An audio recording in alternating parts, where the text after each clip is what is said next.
The Hyundai Kona might just be the most versatile new car on sale in Britain. You can have a petrol, a diesel, a mild hybrid, a normal hybrid, even a fully electric version. And now, for the petrol heads, there's this one, the Kona N, which is going to be on sale for just over £35,000.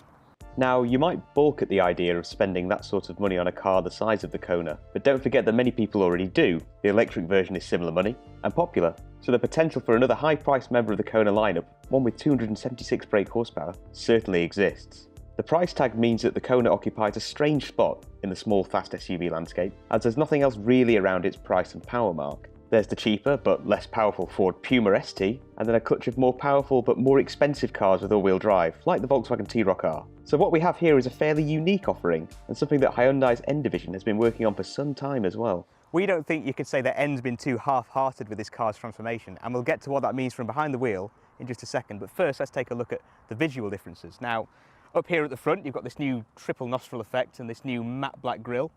Obviously, the front end package is way more aggressive with these cuts and this red pinstriping down here. It's the same story around the side as well. You've got this new body-coloured cladding here, which is plastic on the normal cars. In this case, it's in this new sonic blue colour, which is exclusive for the Kona N. We've also got these 19-inch lightweight alloy wheels, which are taken from the i30N hatchback. Down here, there's a new side skirt with even more red detailing. And then, as you move around the back, there's this huge new rear wing with this integrated brake light and this aggressive-looking new rear bumper that's got this slightly fake-looking diffuser on. However, the two enormous exhausts that are part of it are very real. It feels like Hyundai has pushed the boat out a little further than Ford has on the outside. Inside, however, it's a bit more conventional. There's a sports steering wheel with N mode buttons and a big red button marked NGS, more on that later, plus sport seats trimmed with a mixture of leather and Alcantara. Instrumentation is fully digital, and there's a new 10.25-inch central touchscreen as well. All things considered, and considering it is a small SUV, it looks very much the part. But what's it like beneath the sporty touches and huge exhausts? So the engine in this car is taken from the i30N. It's the same turbocharged 2-litre 4-cylinder petrol engine, and in this it produces 276 brake horsepower, 392 newton meters of torque. Now that's a significant amount more than you get in a Puma ST. It's not quite what you get in the T-Roc R, Audi SQ2, BMW X2, M3, 5i sort of level thing, but it doesn't cost as much as those. So performance-wise, 0 to 62, 6.4 seconds. Top speed is quoted 149 miles an hour, but there is slightly more, because if you dive into the touchscreen and you select the launch control setting, then Hyundai says you'll be able to get from 0 to 62 miles an hour in 5.5 seconds. There's also this big red button on the steering wheel. Now that stands for N Grin Shift. Now, a bit of a daft name, but basically it works the same way that the sport response button would in a Porsche Macan GTS, for example, i.e. you press this button for 20 seconds, absolutely everything goes to 11, you get overboost, and power actually goes up to 286 horsepower instead.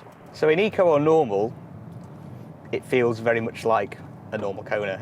It rides pretty comfortably, the dampers are quite slackened off, you get the advantage of having that thicker tyre, the engine's not too intrusive, steering feels, pretty safe. It's very direct.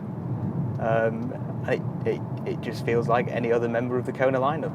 But then if you want to trip it into one of the many sport modes that this car has, and perhaps it has too many, alongside the NGS button, you've got these two N buttons on the steering wheel. Now, if you go into the infotainment screen, you can create bespoke setups for everything from the gearbox, the engine response, throttle map, the damping, the steering, everything.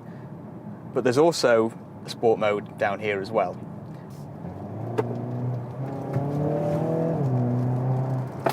It's plenty grippy, and when you get it into the more aggressive drive modes, then you can certainly feel that diff tugging at the front axle, I tell you that. It certainly feels, as you would expect, a step higher up the ladder in terms of performance than the Ford Puma ST. And also, I would say, it feels to me like a more exciting car than the German premium cars. It just feels like it's got that shade more uniqueness about it. It doesn't feel like it's a product that's come about from group platform sharing and engine sharing and gearbox sharing. It does feel like it's had some proper attention spent on it.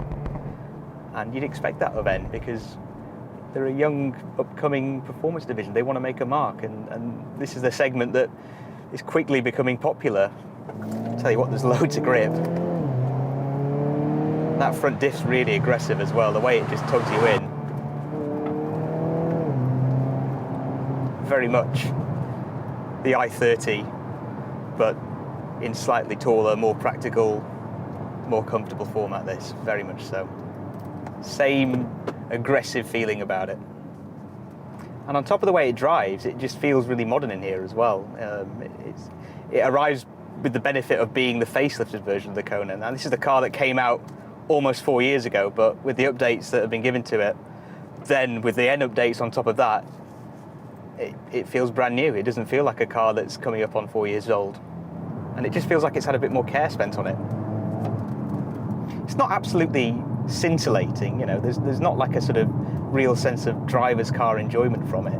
But as a point and squirt machine, something that you can just click the NGS button and stick your foot down in and just enjoy a bit of performance, it's certainly got that about it.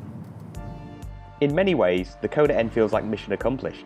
For hot hatch buyers who need a bit more space and practicality for family life, or just those who want the style of an SUV, it does this without sacrificing the i30N's best aspects, and it does it without introducing some of the Kona's worst as well. If you boil it down to the bare ingredients, it's a good value proposition too.